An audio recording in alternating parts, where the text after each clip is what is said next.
14 नवंबर, ऐसी तारीख जो सबके लिए बेहद खास है। ये तो सभी जानते हैं कि आज के दिन यानी पंडित जवाहरलाल नेहरू के जन्मदिन के मौके पर पूरे देश में चिल्ड्रंस डे मनाया जाता है। आज इसी मौके पर हम आपको बताएंगे हिंदुस्तान के पहले प्रधानमंत्री से जुड़ी दिलचस्प बातें। आदाब, आप देख रहे हैं आवाज द वॉइस और मैं हूँ आपके साथ अमीना माजिद। कश्मीरी पंडित परिवार में पैदा हुए पंडित जवाहरलाल नेहरू 14 नवंबर 1889 को प्रयागराज में पैदा हुए थे।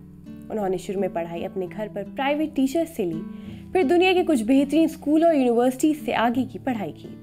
1947 में जब नेहरू प्रधानमंत्री बने तो वैज्ञानिक अनुसंधान के लिए बजट 24 मिलियन था, जो 1964 में उनके निधन तक बढ़कर 550 मिलियन हो गया। इस अवधि के दौरान कई संस्थानों की स्थापना, फेलोशिप और योजनाएं तैयार की गईं, जिन्होंने भारत के भविष्य के वैज्ञानिक विकास की नींव रखी। विज्ञान में नेहरू की रुचि इंग्लैंड में उनके कॉलेज के दिनों से ही देखी जा सकती है। उन्होंने विज्ञान की पढ़ाई सिर्फ वकील और बाद में नेता बनने के लिए की। जवाहरलाल नेहरू और मोतीलाल नेहरू ने वेस्टर्न ड्रेस और महंगी संपत्ति को त्याग कर दिया।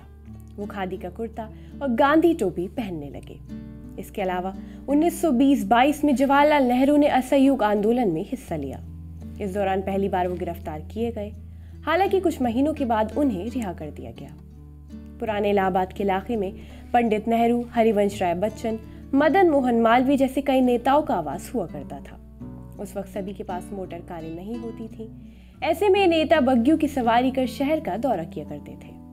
पंडित जवाहरलाल नेहरू ने हमेशा बच्चों को प्रोत्साहित करने, उनके अधिकारों की रक्षा करने और उन्हें बेहतर भविष्य देने पर जोर दिया। बच्चों के लिए उनके प्रेम और समर्पण ने ही उन्हें चाचा नेहरू का नाम भी दिलाया।